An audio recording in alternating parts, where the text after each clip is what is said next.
பிரதமரின் 75வது பிறந்தநாளை முன்னிட்டு புதுச்சேரி பாரதிய ஜனதா கட்சியின் சார்பாக மாநிலம் முழுவதும் சேவை வாரமாக கொண்டாடப்பட உள்ளது. அதனை முன்னிட்டு முதல் நிகழ்வாக பாரத பிரதமர் அவர்களின் பிறந்தநாளை முன்னிட்டு லாஸ்பேட் சுப்பிரமணிய கோவிலில் தங்கத்தேர் உலா நிகழ்ச்சி மாநில தலைவர் ராமலிங்கம் தலைமையில் நடைபெற்றது. இந்திரா காந்தி அரசு பொது மருத்துவமனையில் நடைபெற்ற இரத்த தான முகாமில் 100க்கும் மேற்பட்டோர் இரத்த தானம் வழங்கினர்.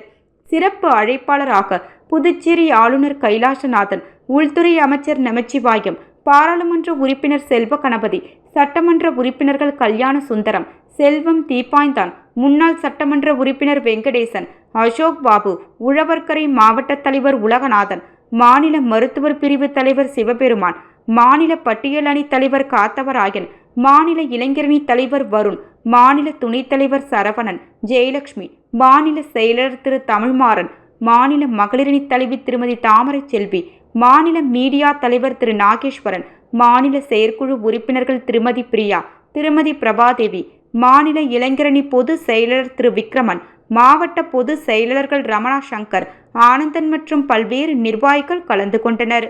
மாநிலம் முழுக்க அனைத்து மாவட்டங்களிலும் இன்று இரத்த தான முகாம், ஸ்வச் பாரத், மரம் நடும் நிகழ்ச்சி, மருத்துவ முகாம், அன்னதானம் வழங்கும் நிகழ்ச்சி போன்ற பல்வேறு நிகழ்ச்சிகள் அக்டோபர் 2 வரை பிரதமரின் பிறந்தநாள் சேவா வாரமாக கொண்டாடப்பட்டு வருகிறது.